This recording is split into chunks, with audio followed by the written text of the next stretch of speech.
Hi, this is Mercy Davison. I am so happy to be with you here tonight. I am the town planner for the town of Normal, and I'd like to welcome you to the first public event for the Uptown South Master Plan. And I'm really happy you could join us in this virtual format. The Uptown South Master Plan process and tonight's meeting will be led by Doug Farr and Olivia Grunzebach of Farr Associates. As this planning process marches along, we will post pertinent information to the town's website under the news headline, including a recording of tonight's meeting. Keep an eye on this webpage and on the town's social media outlets for details on additional opportunities for input into the Uptown South Master Plan process, including 2 additional public meetings, which will be held in person in coming months. And now Olivia will walk you through the format of tonight's meeting. Hey everybody. So we are recording tonight's meeting, and that will be posted on the town website after for people who couldn't attend tonight. I will be on live chat during the whole meeting, so if you have questions or quick clarifications, send me a message and I'll get back to that depending on volume. If we don't get to all the questions, we will post those and the answers with the video as well. So if I don't respond to your question, that will be addressed with the posting on the website.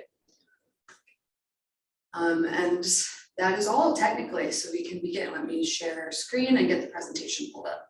Thank you, Olivia. Good evening, everybody. How's everybody doing?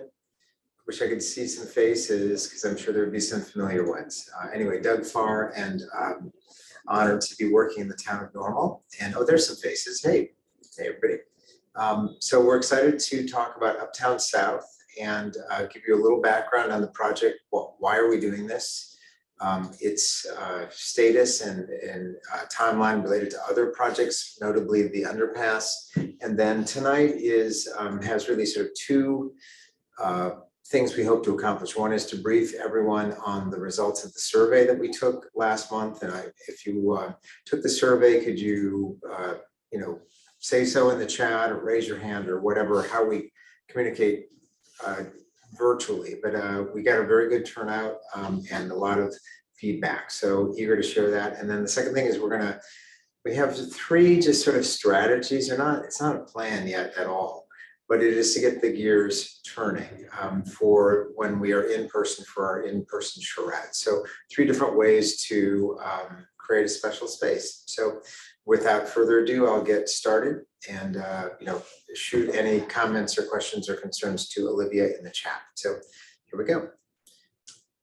So the study area, you all know your town better than we ever will. So here's Normal, Illinois. You can see the circle if you can use the cursor, Olivia, to point to the circle. And then Uptown South is the 8+ acre sort of trapezoid there south of the tracks. You know it well. It's where the civic building is, and the dentist's office, and the AM Shack, and a couple other spots. So there we go. Next one. So here it is with a little more detail and focus. So the boundaries are Irving and Linden and the tracks. And so you can see there's a lot of parcels that appear to be there with suggesting different owners. Most of the site is owned by the city, with 2 notable exceptions. The dentist office in the lower right corner, if you can point to that, Olivia, has some joint tenancy, and then the small standalone building there on the lower left corner, if you can point to that. There we go. Those 2 are that one's privately owned, the other one's jointly owned. So the rest of it, and then the sporting goods store, there we go, is a city-owned facility that is leased to a very nice family and nice company there. So, but those are the existing buildings on the site. So let's continue.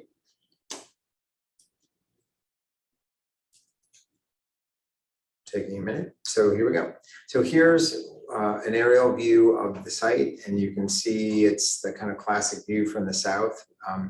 And from this view, what you see is there's a neighborhood that has a municipal building in it. And so the neighborhood seems predominant, and the municipal building, seems maybe a little less typical. And so that's one way of viewing it. Let's look at the next slide, if you would. The other, the other aerial. Oh, that's the only one. We didn't get the second Right one. now, Oh, okay, sorry. Let's go back to where we were. I was going to show you a view from the north, looking at it past the circle. You can visualize if you were looking, if the circle were in the foreground and you looked to this project area, you'd say, well, goodness, that's an extension of Uptown, right? So it's kind of both. It's partly a neighborhood and it's partly an extension of Uptown. So we're mindful of those two contexts as we talk about what ought to go here and what scale it ought to have and how it should be neighborly, all those kinds of things. Next slide.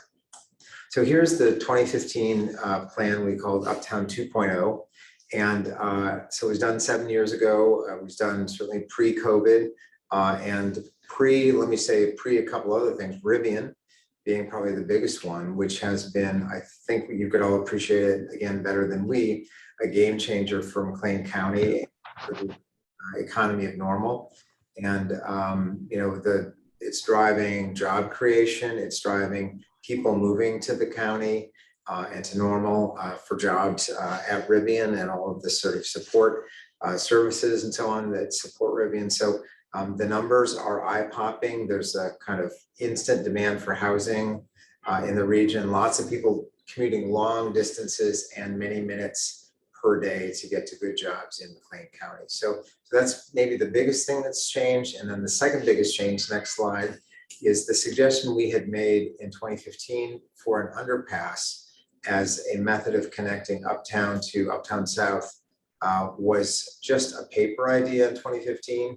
You may recall that there was a proposal to do an overpass, and we worked with the community and obviously staff and elected officials in town to prioritize the idea of the underpass as a just more natural and higher value connection.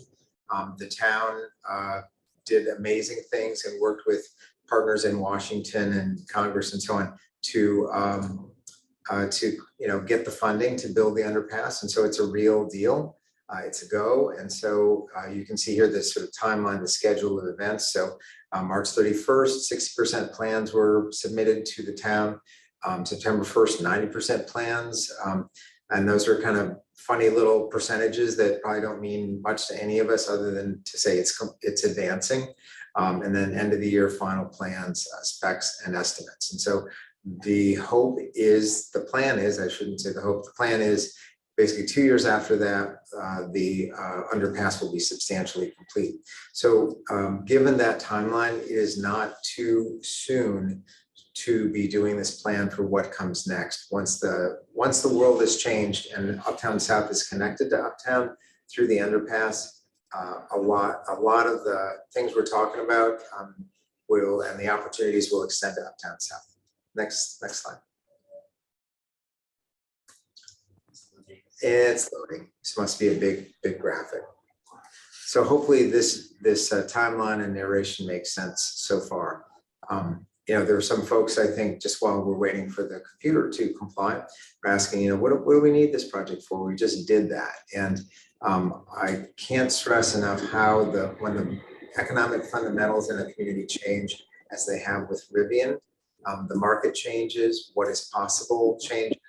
The other thing that's going on is, I think most everyone in the community knows, Trailside East and West are advancing, and developers been selected for that. And I would say more or less, air quotes, the Uptown Circle and the development around it will, in the next couple of years, be complete. So we're ready to jump onto the next thing. So here we have it again, the underpass, the Green Park. If you can kind of use your cursor, Olivia, to point that out. We will talk a lot about survey results in a minute, but a lot of the survey results were asking for open space or parkland. Good news already, as part of the underpass project, we get almost a full acre of green space and park. And we can talk a little bit about what activities that supports. And so out of an 8.3 acre site, 9.9 acres are basically a little over 10% of the site is already open space. And so we're mindful of that. That's a big contribution. I think it's well located, close to Uptown. And so excited about that, but you'll hear the subtlety of how we might approach open space in different ways in a minute. Next slide. So here's, apologies for this sort of drawing out of context. Let's see, if you can orient us, Olivia, to where are the tracks? I think they're at the top, right? And then Constitution Trail is along the left edge vertically there, right? And then the other two edges are just sort of internal to our site. But what you can see, or what you might imagine you can see, if you can show the contour lines there, Olivia. So there's sort of a backdrop, there's the ramp that comes out from under the underpass. Let's start with that, the 111 node there, yeah. And so you're coming out from under the pass. Under the underpass is a ramp up that gets you to grade there. So it's got a kind of a bit of a meander to it to make up that height. But that path provides a spot for a little stage or sort of performance spot there, kind of just to the left, yeah, right there, I think is where I can imagine some performances, or at least, you know, an audience can face that and activities can happen there. If you can illustrate the sort of contour lines there, so you can see there's kind of an amphitheater that's been carved into the bank there with steps and accessibility features and amenities and so on, and then more or less a hill that sort of steps up away from that sort of stage area. So it's already a multi-purpose open space and green space, which is just darn exciting, and it's paid for, and it's opening in a little over 2 years. So we have that as a kind of given amenity that anchors the plan. I think now we're going to go through some of the survey results and sort of share back what we heard, and hopefully shape it into a conversation about what should come next. Next slide. So at a really high level, you know, the survey was what, 30 questions. It was very detailed, and we can or will share the results in a more detailed fashion. But sometimes the detailed results obscure the findings. And so this is an attempt to sort of capture it in a pretty legible format. So first highlight is there's a desire for a fine-grained place that's walkable and bikeable. And we'll talk about fine-grained in a minute, but what that means is, in the same way that Uptown Normal on all the historic bits of Uptown Normal, the smaller buildings on smaller lots, it's more of that and is less of the block-long mega buildings. And so we'll see if we can pull that off, but that's what I interpret to mean a fine-grained place, and then walkable and bikeable, with some specific notes about people suggesting that not only should it be walkable, but several commenters said, could it be a car-free or car-light place where the cars are sort of kept to the edge and so on. So we'll explore some of those alternatives. Second bullet, mix of land uses.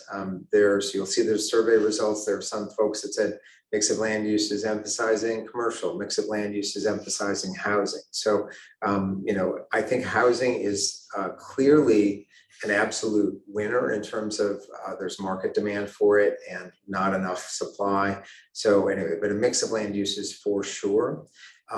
As you will see over and over, open space is typically the most popular thing you can ask for in a survey across America. No exception here. There were a couple of interesting kind of nuances I read into the results. One is there were some folks asking for a plaza, which is a more urban public space, often with hard surface. You could say that parts of the Uptown Circle are kind of plaza. And then other folks were asking, no, we want green. We want more vegetation, more trees and shrubs and so on. So like Uptown Circle, the 0.9 acre park that we're getting as part of the ramp project is kind of part plaza and part green. So it's a little of each. And then several commenters, including an outdoor room for gathering. And again, I think the plaza that's coming with the underpass really kind of checks that whole box. Now, we'll talk in a minute about there are other suggestions for other open spaces and amenity spaces, and we'll see if, as the plan develops, if there are opportunities to incorporate those. So the next one, amenities, there's a list of things that people thought would really enhance the site. Grocery store, library, and then sort of food and entertainment uses. And I'll just comment on these to start. We have a market analysis firm, SV Friedman, has started their research. They have not finished their analysis, so I'm out ahead of that analysis. But I can say a few things. One is COVID and the internet haven't made building a small infill grocery store any easier. And so on the other hand, with grocery stores, there's also kind of new sort of hybrid models that are sort of more depots for picking up food, or depots for food order that might not be delivered to your house, but might be in a third place where you go pick it up. So food, probably. Grocery store, I don't know, but we'll find out when we get the market study back. Library, the prior plan in 2015 proposed anchoring Uptown South with a newly built municipal library. We have not had our kind of check-ins with the library. I know there's interest, and there's interest in other ideas too, but we will feature at least one, possibly multiple of our scenarios that incorporate a library to continue to test that idea. There's a good basis for using a library as an anchor for a downtown location like this one. The library is old. I think everyone agrees on that. A library of the 21st century is an amazing community center. The knock against it, and several commenters said it like, sure, a library, but we don't want to pay for it. So, but we'll see. We will incorporate it in our schemes. And then food and entertainment. A lot of comments. What should Uptown South be like in 5 and 10 years? Food and entertainment. And I will just say, my advice is to fill up all of the vacancies that exist in Uptown itself, and all of the new buildings that are going on. Those ground floor spaces need tenants, need activities, and so on. And so I think the recommendation I would make is to focus food and entertainment in a district where you're walking along a street, as you can now, with 2 or 3 food establishments, or 2 or 3 places to get a glass of wine, those kinds of things, rather than spread it out, a lot both north and south of the tracks. But anyway, so those are just comments before the market study. The 5th bullet point here is in all black. It's the only one I made all black. Access, which is people want to be able to get here and to Uptown, and to use the underpass as access to Uptown. Drop off, and that's got a couple layers, as you all know. When we planned the Uptown Circle in 1999, we never imagined lots of things, one of which was the high ridership on Amtrak, the decision by Amtrak and the railroads to close off all of the easy pedestrian crossings across the tracks. And so north and south became walled off from one another. And so it made it harder to get into Uptown. And then the perennial favorite of every planning project, the thing you talk about more than anything else, parking. So all 3 of these things have to be incorporated. And I'll just say we're not there yet, but we're aware of it. And so, track our progress as we advance. So, and then this closing thing is just kind of reading the spirit of the comments. People want something great, and they are also concerned about the cost of things. So those 2 things can coexist. I think we can all agree that Uptown Circle exceeded expectations over the years, and it is a proud centerpiece and postcard for Normal and all of McLean County, and on some days maybe all of downstate. So it's a great thing, and we owe it to a great thing to come up with the second great thing. At the same time, the town feels like it's in a different place in terms of money and the ability to pay for things. So all those things are in our minds. So that's the quick, not so quick summary. Sorry it took so long. Let's go on to the next one. So we like this exercise where you take all of the words that each of you typed into the empty, we said, please, provide written comments here. These are the words, and their size of the word is in proportion to the frequency in which they appeared in the comments. So place smothers everything, which is pretty sweet. I would say just reading the second is green space, Uptown shops, community, and then kind of some favorites, good, love, small, parking, open, things like that. So you can read yourself, but it's a nice word picture that can guide the work going forward. So thank you everyone for your creativity. There's also the word aliens. I just wanted to mention that somebody thought that the highest and best use in this area was for aliens. So you have a sense of humor too. Next. So much more sort of technical, what kind of place do you envision Uptown South to be? Mostly commercial, 38%, mostly residential, roughly 19%. And then, you know, the great vast majority voted for some mixed use as opposed to a single use in the whole place. So you know, the market in some ways will decide commercial versus residential. As I say, I anticipate the market study will come back with this recommendation in favor of residential, but we really don't have a dog in the fight. Whatever it comes out, the place can still be a great place. And so you can see all the other kind of the caption at the bottom, other things that people uses people suggested. Next slide.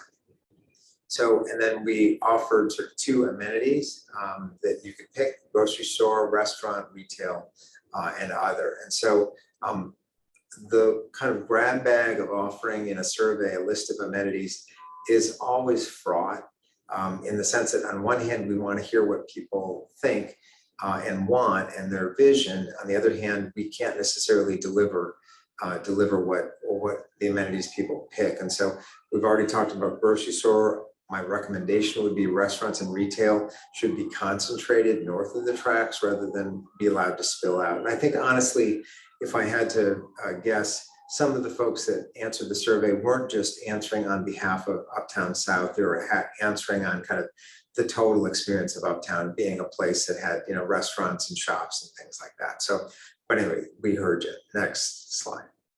So another thing that was pretty exciting for us is this question of kind of this, what we call lot size or building width or parcel width. You know, this is what gives Uptown its charming character, are the sort of very small, you call them mom and pop or inline stores. And you can see here on the plan, if you can point to that, Olivia, the little patch of Uptown that has the small lots on it there, right there. Yeah, thank you. Yep. And so, and the picture there sort of reflects it. So we said, would you like more of this? And, you know, a third, 30% or so said yes. How about medium, which is kind of a double lot or so? And that got a lot more support. And then the full block long buildings, which is really what a lot of Uptown, you know, itself, Uptown Circle area was built out with that. With the big full block long buildings, sort of less desire for that. So it's a conversation. Developers and RFPs and municipalities often like the convenience of the single large user and developer. You design it once, you negotiate contracts once, you know, all those kinds of things. But over time, there's a fair argument about the resilience and charm and walkability that comes from the smaller parcels. So it's a kind of tension in development, but we think that there's a way to deliver the stuff in the middle, at least in parts of the site. So let's keep on. And then you know, when you say smaller parcel, what are you talking about? And there's a whole world of studies and websites and things like that talk about what here is called missing middle or missing middle housing. And so you can see the range of building types, and they're from different parts of the country, and not all of them would feel welcome or at home or a good fit in normal, but you get the idea. So, you know, these are not single family houses. I think the site is too valuable to consider just single family houses. And some of these examples may be too low density, same deal, like the land's worth more than that. So build more intensely. But as you can see here, you know, stacked duplexes on the left, a cottage court, triplexes, that's actually a fairly viable building product, and you can build it on a lot as small as 30 feet, 3-story building, 30 feet. So fourplexes, townhouses, live work, mixed use, courtyard buildings, they're familiar, they're around town in Normal and in Bloomington both. So these are familiar to you, and we could fashion a plan that encourages these smaller, finer grained buildings that are built, much by many more hands and show the kind of evidence of time that makes older places so charming. Next slide. Okay, so in terms of, we asked about complete streets, which is the idea that streets aren't just a pipe for carrying cars from point A to point B. They can do a lot of things. And so staring me in the face is a big word, the big green word that says parking. And so it is a planning project. The single thing we talk about in America about planning more than anything else is parking. So there it is. But coming in sort of a medium second, tied for three-way tie, trees, bike lanes, and streets. I guess that's really what the topic of it. And you can sort of read down. So there's a kind of a lot more nuance and kind of thought. The words used here, seating, bike paths, parklets, are clear markers of a desire for walkability. So even though parking got mentioned more often than anything else, the value is there. So can we go back one slide and say, one of the things that we will get into in upcoming workshops, but I wanted to mention here, one of the things that's appealing about these sort of missing middle housing types is, for the most part, they self-park. That is to say, the off-street parking can be accommodated on the lot on which the building sits. And so you're not getting into the problem of having a lot of new development that needs a third party like the town to provide their parking. They sort of build their parking and pay for their parking as they go. And so that decentralized approach is consistent with the messaging about, we don't want to spend a lot of money on these things, including on decked parking. So let's go back. So parking, I think we've talked about complete streets here. Let's keep going. So this is one that we don't have anything to show you tonight, but I am incredibly excited about. So Constitution Trail, was, as we all know, before it was Constitution Trail, it was an active rail line into, I think, the 80s. And these massive cul-de-sacs were built on both sides of it. As a practical matter, you didn't really want a lot of curb cuts and streets crossing a freight line. So when it became a rails to trails project and became part of the just regionally important Constitution Trail network, bike and multipurpose trail network, these cul-de-sacs still made sense because you didn't want to have cars on the trail. However, these cul-de-sacs, I think, are 90 feet in diameter. So the things you can do in a 90-foot diameter, you can land the world's largest helicopter. You can do donuts in cars going in opposite directions. It's just, they're enormous. And so they're not places. And so back to that kind of first wordle, make a special place, make a place. Well, these are just, they're a residual of the subdivision code and the street design manual from the 1960s. And so I've just offended several people on this call. My apologies. I'll make it up when we're in person. We'll go out and have a coffee or other. But anyway, what we want to do here is to take advantage of this incredible land, which is in our downtown, immediately adjacent to arguably one of the region's neatest assets, Constitution Trail and the whole trail network. And what do we have? We're overpaved on these kind of streets and these cul-de-sacs that actually repel interesting development. And so we want to really rethink that. So I've said too much. Obviously, the survey results reveal everyone's on board. So let's keep going. Whoops. So we talked a lot about open space, and so we asked just a ton of questions when we did the survey, and the results here I think are just sort of interesting and fascinating to me. So these are organized. The results are organized in descending order, with flexible green space at 40% support in the upper left, and I think arguably that's what you're getting with the 0.8 acre park from the underpass. You're also getting something of a plaza. And so you could argue that the two most sought after comments or place types are already kind of underway and being designed now. So we think that's exciting. And so that's good. And then the next five, I want to talk about one at a time. So there was 10% support for community garden. I think that's a terrific idea. I'll say that the land value in a downtown tends to push community gardens out to neighborhoods and so on, which isn't to say that there won't be space for container gardens, there won't be space for possibly even rooftop gardens. But in terms of community garden, taking your downtown and making it a community garden, in downtowns, community gardens tend to be temporary uses. Well, if you had a vacant parcel and you're waiting for the development community to figure it out to build a building there, you might, and there's lots of examples nationally where you build a community garden on an interim basis and then move it. So, I noted, but I don't know that that's the highest and best use. Playground, it's only 7%, but I'll say if you're a family with young kids and you're living in Uptown, you sure as heck want a place to go. And so, and playgrounds are very flexible in their size, in their dimension, in the acreage. And so you can squeeze in a playground in not much space. I think that some of the open spaces we're talking about here may be candidates for incorporating in those cul-de-sacs off of Constitution Trail.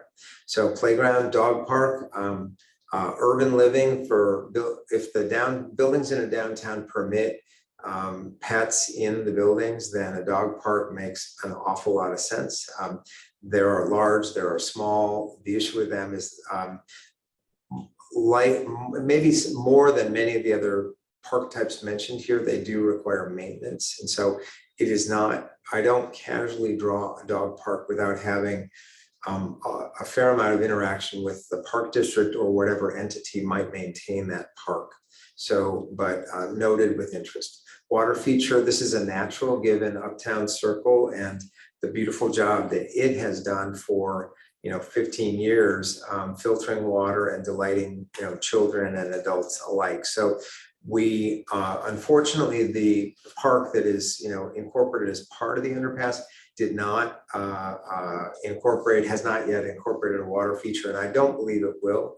But nonetheless, we have that on our minds, and that's our office is kind of what we're into.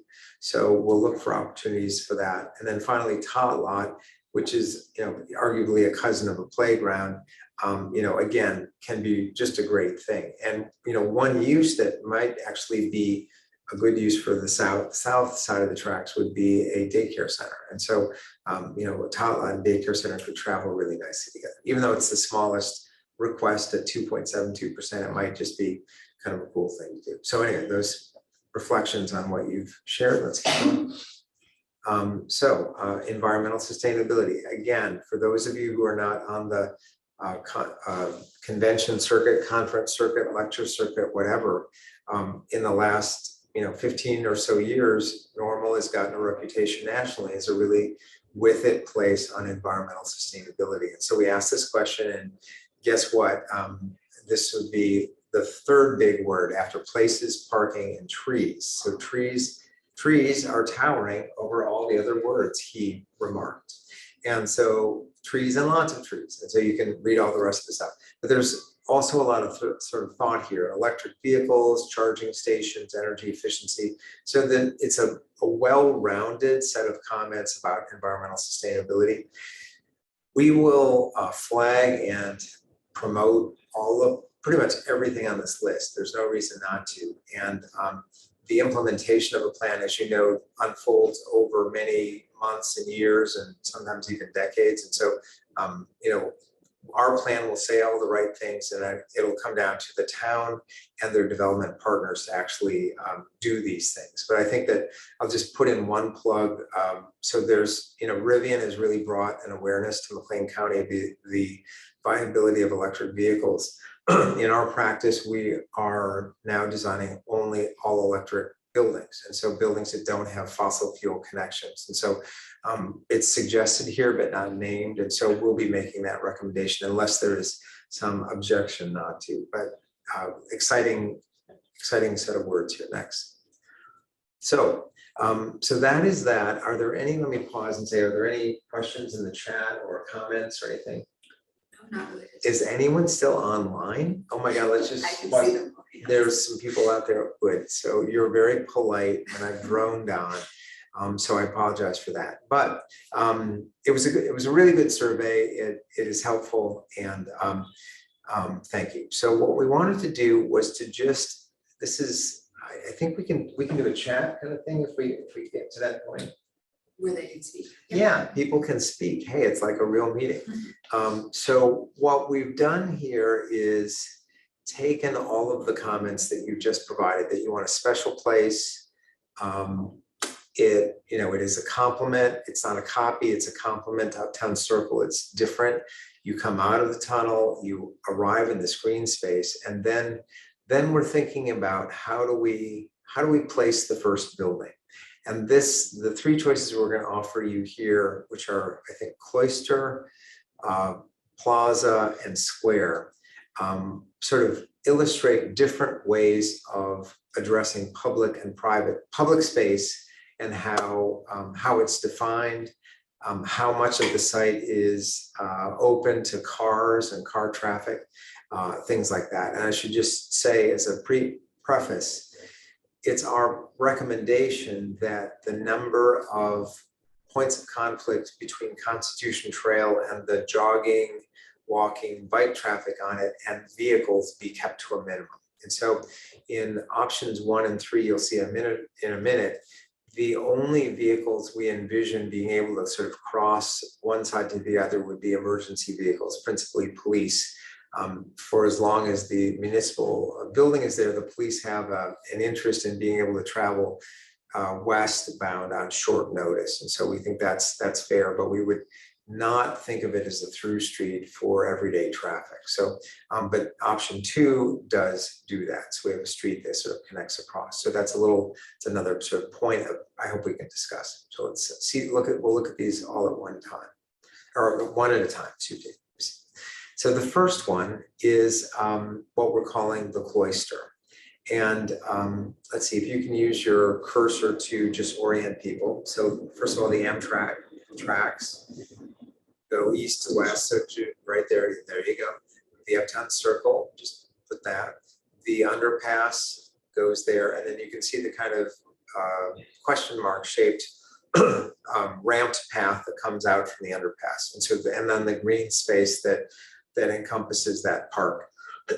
So the red polygons are just placeholders. As imagine there was a building there that helped define space. It helped enclose the park, and it helped define streets. So also, can you orient everybody to the Amshack and to the municipal building, police and parks there, and then to the dentist building down there. So those, and then Wild Country is the fourth of 5 buildings on the site that exist, and then the little building down there. So the red is proposed as, just for talking purposes, imagine there were buildings here. Is the rendering the next image? Yes. Thank you.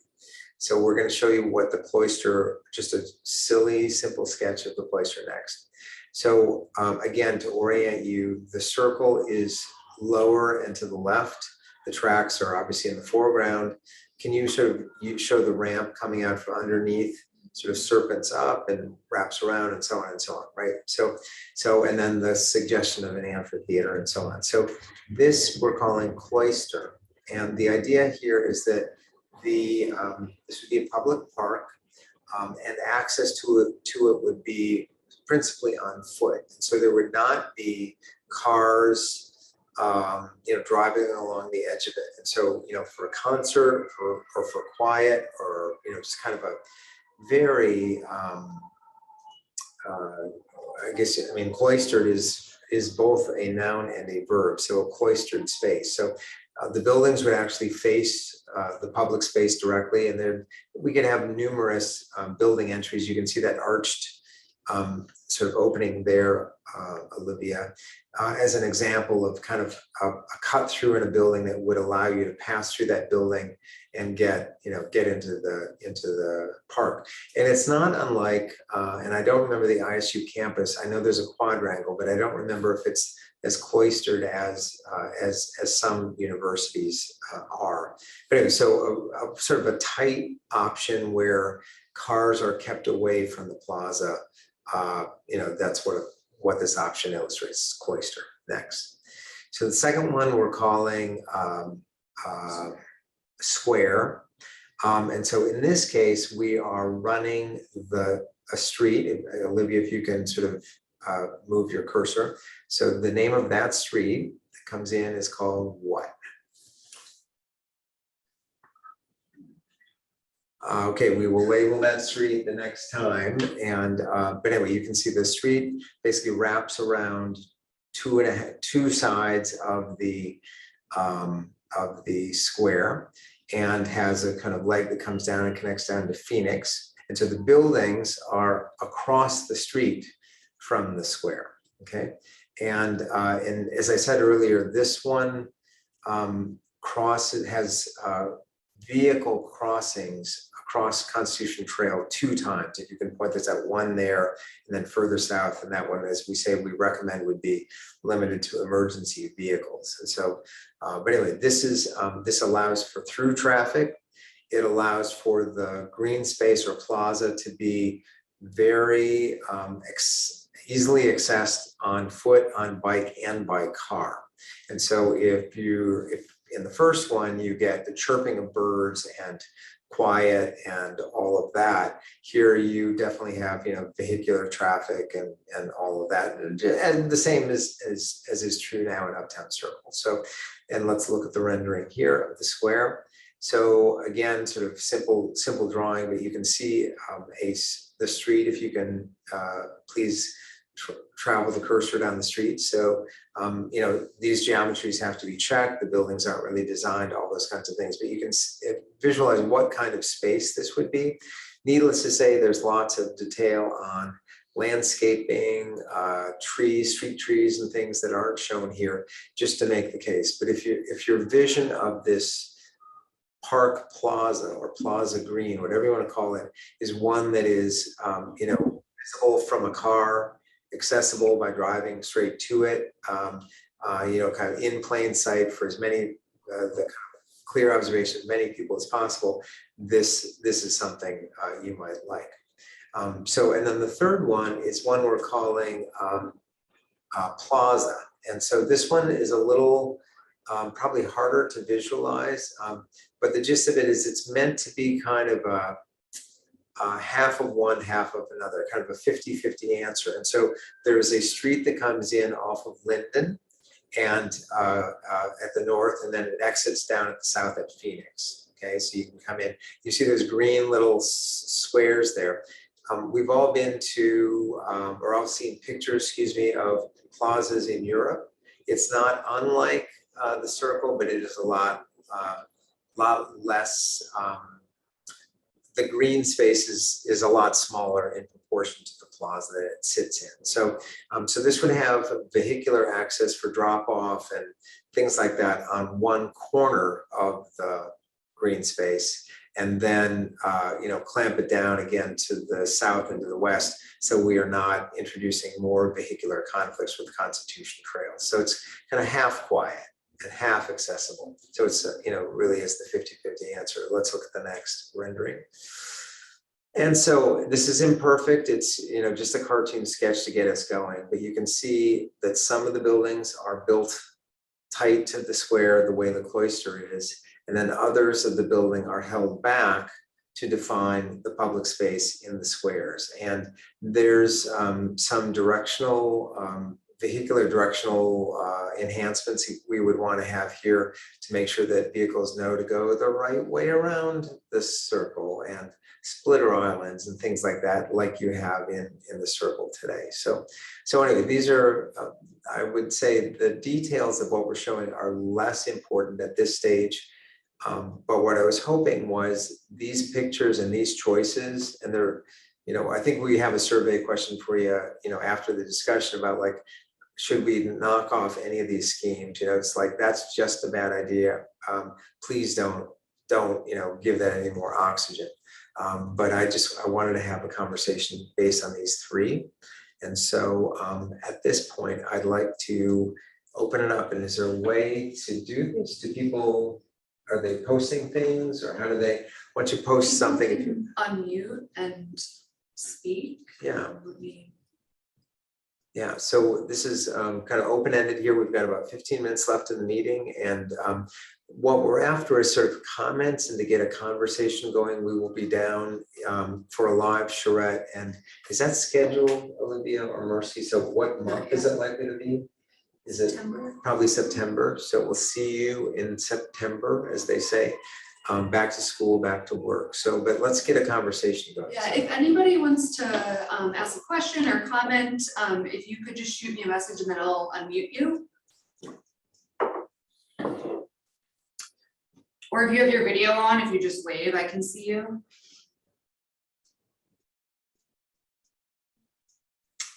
Free. Why don't can you show maybe the three of them? Hi, can you hear me okay? Yeah, sounds good. I just wanted to raise the point on behalf of a lot of the students that are here. A lot of us go to ISU, so we're really walking distance close to Uptown. And I just wanted to raise the issue that ISU is currently in a food desert. So the high responses about the grocery store that you saw in the survey, they're there for a reason. People can't walk like 2 miles in the middle of their busy schedules to go get groceries and stuff. So the only option right now is CVS, and it's like $7 for Oreos there. So that is the reason that the grocery store is on the list. And I did want to raise the issue that it's like more, I know it's going to be hard like urban planning wise, but it is a really important issue that I wanted to make sure wasn't glossed over, because I kind of felt like it was. Okay, thank you. Thank you.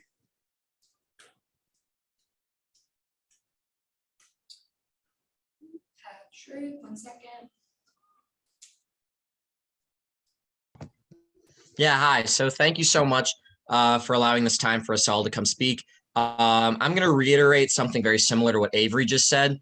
But again, as I stated, my name is Patrick Walsh. I currently serve as the student body president at ISU. And ISU is home to over 20,000 students. And many of those students stay at school without a vehicle. So as Avery said, that comes the issue of getting groceries for many students. And while there are those public transportation options, the hassle of carrying all of their groceries on the bus or an Uber can be cumbersome, or if it's, as Avery stated, throughout winter or just kind of a bad, rainy day, getting those groceries can become difficult. So that's why I'd reiterate, I understand that it could be hard to have that grocery store in that area, but pushing for that, I think, is very important. I was on a phone call with an employee from CVS. And for example, like a common product like milk, they actually currently don't have a main milk supplier. They have kind of the less usual milk options, but like a common gallon of milk that you get from your Jewel Osco or Kroger, they don't have a supplier as often for that. So they're in a tough spot right now for those common items. So that's why I would reiterate Avery's point in urging for that grocery store. Thank you. Thank you. Thank you. And then Morgan. Hi, I'm also a student at Illinois State, and I am the College Democrats president. I'm speaking on behalf of Jack Abraham, and he is the county board candidate for District 6, which encompasses ISU's campus as well as Uptown South. And he asked me to say, Uptown Normal has various shops and other establishments, but what is lacking is a viable option for residents looking to buy groceries. Having an affordable grocery store option in the Uptown area will give students and residents alike a practical way to get groceries without having to organize car trips to other grocery stores in town or settle for the limited options for groceries that are in Uptown currently. Earlier this year, there was a snowstorm that caused ISU to shut down for a few days. During these days, students were advised to load up on food prior to the storm. If students did not have access to transportation to grocers outside the area, they were forced into more expensive and less diverse options.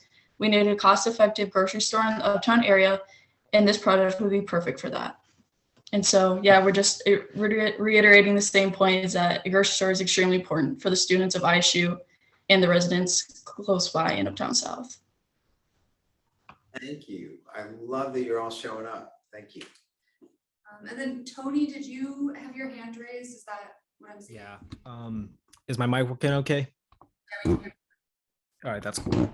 Hold on, let me put my hand down so that's not there. Okay, two things. One, I'll echo what my compatriots have been saying at ISU. We have no food, we are hungry, and having a grocery store I think would be beneficial. But I think the most important thing, well, actually, in relation to that, the most important thing is that whatever is built in Uptown South, there needs to be housing, specifically affordable housing, so that should a grocery store be built, not only will it be subsidized by, or at least have the what is it called? The shoppers of ISU coming, as Walmart and the Krogers around aren't too strong an alternative to what could have been to what could be built. Not only that, but we could have housing, and that could also help subsidize a local economy there. That's the first thing. The second thing is that I saw parking was the most valuable thing to survey respondents on the poll. And I think that is very, what's the word? Illustrative of the kind of town we are, where, we are very suburban, we're very built out kind of town. A lot, and people have cars, that's important. But I think that not to undercut the democratic way of our society, but to have the main emphasis of the space used be parking is incredibly dangerous to what could be built in that area. And I just think it's important that, it is important that we have people coming in with their cars, because if you just close it completely to cars, that's not good. But we need to be able to balance the amount of cars coming in and the amount of other things we're able to build, because parking, is the most space consuming thing that you could possibly build in a urban area. That's all. Thank you. Are you studying urban planning? Yes, I am. Thank you for asking. I wondered. Well done. Well done. When do you graduate? I have no idea. So your planning focuses on urban, not your college career. Great. Thank you for those comments. Yeah, trust me, we will talk a lot about parking. It is a necessary evil, and you can overdo it and you can underdo it. So it's striking the right balance. Libby? Hi, I just wanted to, again, everything that all of my fellow students have said about wanting a grocery store, I full-heartedly believe in and agree with. But also earlier there was mentions of the potential for a community garden, and I would really like to revisit that. I think that there is a lot of people who would be interested in this area, considering that we are so dense in apartments and like multifamily living situations. And also I know that the food pantry that serves students, primarily School Street Pantry, was interested in getting fresh produce to help feed students who are utilizing that. So I think if we're on the topic of food insecurity and how we're in a food desert, that's also something that we could consider, and I think would be a really great addition to Uptown. Thank you. Just to state the obvious, in terms of the community garden, as I said earlier, a lot of towns will use underutilized parcels of land that either aren't developed, aren't likely to be developed, or will take a while, and install community gardens as an interim land use. I'd point out to you that, excuse me, on Constitution Boulevard, opposite the big parking structure there near the waterworks, if you know where that is, on the east side of the street, I think that is a block-long vacant parcel. I say vacant, there's no building on it, but anyway, just if you want to be activists, you could consider looking for that parcel. And there's an example from Chicago where a not-for-profit called the Resource Center entered into an agreement with the developer, and they started by putting down sort of a tarp, and then brought in their own compost soil, and then grew fruits and vegetables for community benefit. And then after 10 years, they had to move, and so they just scooped up the soil, rolled up the tarp, and moved the garden to the next place. And so if we'd be glad to put in the chat all the connections and the names and kind of the links to that story, because that your instinct is right. And so, and if you do it down here, it may take longer than if you did it there or some other parcel. So anyway, cheer in the eye, go for it. Okay, Braxton and then Bob. Hey, so I'm probably gonna be, beating a dead horse kind of thing going on. But I was a part of a study or a focus group led by ISU's Center for Civic Engagement, to really identify why students aren't staying in normal after they are graduating. And I think it just comes down to the infrastructure, right? As Patrick said, as Avery said, we do not have the infrastructure to kind of support students, that are coming to ISU that don't have cars, that don't have access to time to take that long trip to the grocery store.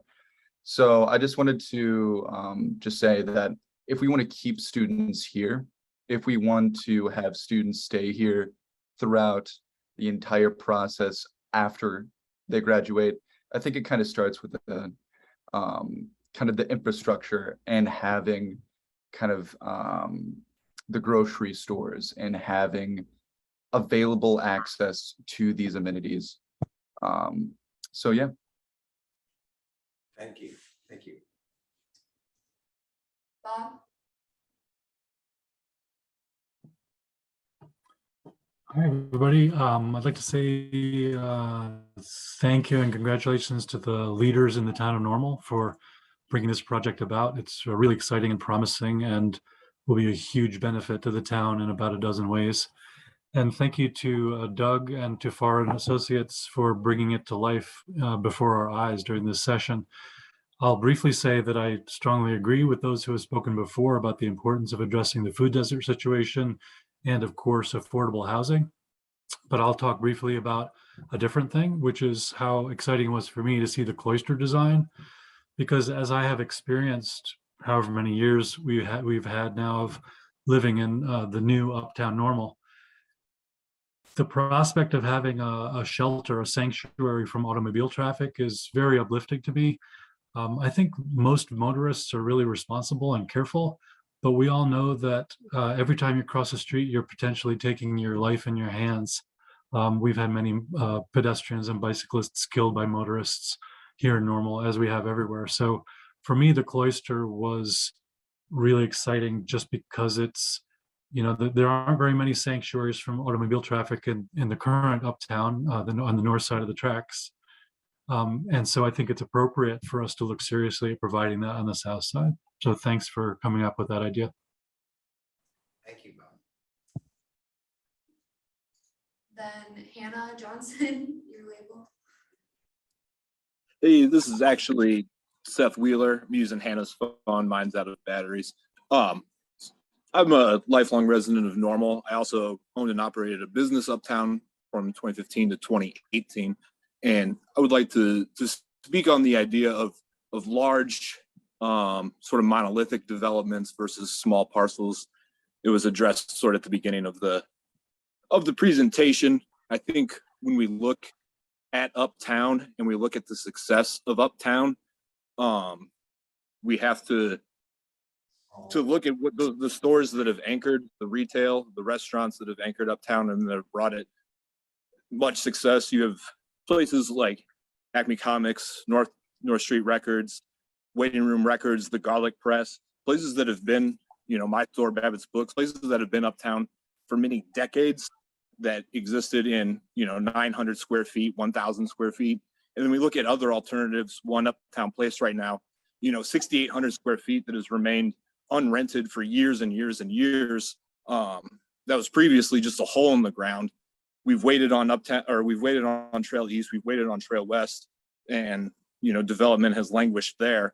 And you really have to evaluate what exactly it was that made Uptown successful. Was it the idea of these huge monolithic developments, or was it the character, the customer service, the personality of our small shops and our owner operators? that, braved the storm. That, we had dirt streets for years. We had torn up sidewalks. We had, busted plumbing, what have you. I think to consider another monolithic development as a viable option would be short-sighted. Thank you. Hey, thanks, Seth. Really appreciate it. And what was your business? Babbitt's Books. Of course. I've done a book reading at Babbitt's Books, so very nice. That's totally cool. So, couldn't agree with you more. I think the charming part of Uptown is the fine grain, the shops, Garlic Press. You listed all the record store, the comic store are great retailers. They have a good sense of getting good products. They're on display. They have loyal customers, and I think they're going to be in business as long as they want to. And so that's the essence of a cool place. And so that's why I say we think that there's a path to success here that is focusing on the smaller parcel of development, smaller building. And to one of the students who said, what are the things that might keep us here? If you can go to the missing middle slide for a second, Lydia, the image of the 8 or 9 building types there, wherever that went, there. So these, nationally, as I say, the easiest thing is often propose one building. It's a block long. You write one check, you negotiate one contract, that sort of thing. But you can set up the zoning and the development protocols to encourage a greater number of small entrepreneurs to come in and build, a fourplex, for example, top middle, or the mixed-use corner building on the side. And they definitely require money, but they're, rather than being in the tens of millions, they're in the hundreds of thousands, or maybe low millions. And so they're more attainable to smaller developers. And so we're interested in advancing this conversation. We'll see how far it goes.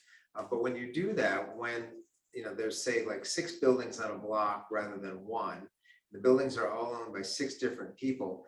What you get there is the opportunity for those building owners to work their social networks to figure out what entrepreneurs they know who might be good at having a storefront or good at having a restaurant. And so I think there's a built-in resilience to the fact that there's a lot of different owners in the mix. And so rather than it's just 300 feet of retail space and I got to fill it up with whatever tenant I can find that'll pay my rent number. So anyway, this is a kind of a different way of thinking about development. But thank you.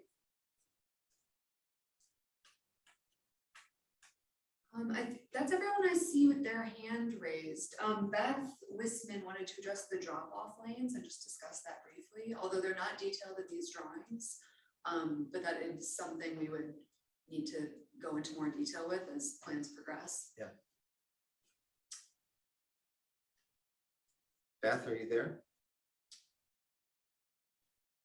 I'm not sure she wanted to speak. She just wanted that topic to be brought Oh, up, that okay. there will need Well, to be drop-off lanes yeah. buses for the museum. Yep. So Yeah, I'm here. Sorry, I just couldn't hear you very well, Doug. Sorry. sorry. Okay, well, thank you, Beth. So I can start, having raised the question, I could just say the strategy in each of these. So in option 1, if you can move your cursor, Olivia, to show basically here and here. So the thought there is on basically the west side of that street that doesn't have a name and is Parkinson, thank you, would be 2 spots for bus drop-offs, and the buses would unload the students. Let's just say the students or visitors would tuck in under the tunnel under the building and then take the ramp down and over the Children's Museum. So similar strategy in 2 and 3. The difference being whether there is a building between you and the park, or you're just already on a street or a plaza and immediately walk into the park. But the distance, one would have a slightly greater distance from where the bus drop off would be to the front door of the Children's Discovery Center, if that's where you were going. But we're talking about 50 feet further in what is a 2 to 3 minute walk. So anyway, I think all of these, we've got that in mind. We haven't detailed it yet. There's a lot of detail to add here, but thank you. Did you have other kind of knowing that we have it in our mind and it will appear in all the schemes, did you have other concerns or more detailed guidance for us? No, we just want to make sure, obviously, that's something that's being considered. You know, we have to do a lot of unique things in the current situation, and we don't want to recreate that scenario with our neighbors getting frustrated with us. Right. No, the clear guidance from the town when we launched the project was plan for 2 buses. And the premise there is that the bus would drop off, I'll just say children would unload, and the buses might go idle somewhere else and then come back, 2 hours later when the museum visit's over. So, because I think also idling buses can be a nuisance, both the sound and the smell and the pollution in your lungs. So we want the drop off to happen, but then maybe we want them to sit somewhere else. So Yeah, that is what we currently do, but we actually can have up to 6 buses during our busiest field trip days. So 6 buses. Want to make sure. 6 busloads of children in the museum at a time. Yep. Great. Do they all arrive at exactly the same time? No, we have to coordinate to stagger them, but because they are sometimes coming from the same school district, they'll be right behind each other. So we have both sides of Constitution Trail blocked off in the parking spot so they can pull there while they load and unload, and then they will park at Anderson Park or in the parking lot. Okay. I think this should only make it better for you. Yeah. So please come to the workshops and make sure we're getting it right. I will see you there. All righty. Avery, I see your hand. Yeah, I know we're out of time, but I just wanted to circle back and respect that the question that you started off with was about the 3 strategies. And I just wanted to say that I'm very in favor of the carless options. So either 1 or 3. I just think that number 2 probably shouldn't even be considered. As was earlier stated, I think having a carless space would be really good for that space. Thank you. Well, that's exciting. That's exciting. Yeah. All right. Well, so we're a few minutes after the hour that we had promised you. So out of respect to time, I don't think there's anybody else that has comments. Is that right? So I think we have started the conversation. And so I'm going to close by thanking everybody. Thank Olivia for her hard work. Thank Mercy for her introduction. Thank each of you for your comments. And I'll say one thing and then just ask Mercy to just say what the next steps are in the project. I know from our end, but I'd rather hear it from the boss. So thank you. The placemaking process is iterative, and it gets better every time you put something on the wall and you hear people's thoughts about it. It gets better. And so we love this, this input process. And please stay involved, because Uptown Normal Circle, and some of you students, this is embarrassing, weren't even born when we drew Uptown Circle. That is embarrassing. It was 1999. I can tell you where we were sitting, what table I was at, which direction I was facing, and the pen I had in my hand. So very detailed, but like things that we draw in the next few months, have every reason to think that in 5 or 10 or 15 years will be real places that you can come back and visit, and you can be proud of the fact that your comment about cars or food or something really shaped that place. So, thank you for your input. And I love student government representation. We need strong civic leaders, and I'm glad ISU is apparently turning them out in droves. Keep up the good work. So with that, I'm going to turn it back to Mercy to kind of bring us on home. Thanks, everybody. Sure. Yeah. Thank you, Doug and Olivia. That was really, really interesting and exciting.